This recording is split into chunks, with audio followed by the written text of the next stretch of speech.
All right, so I got my 1946 H here, and I'm going to show you how it starts. This is a cold start.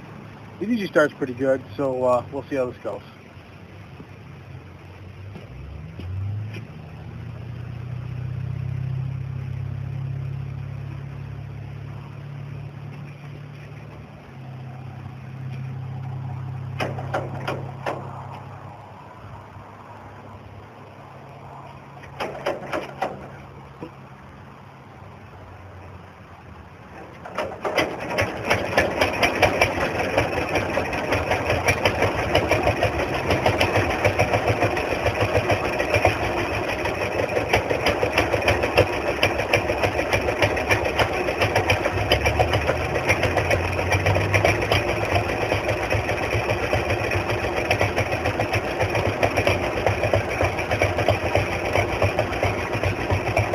And there you go. That's a cold start for you.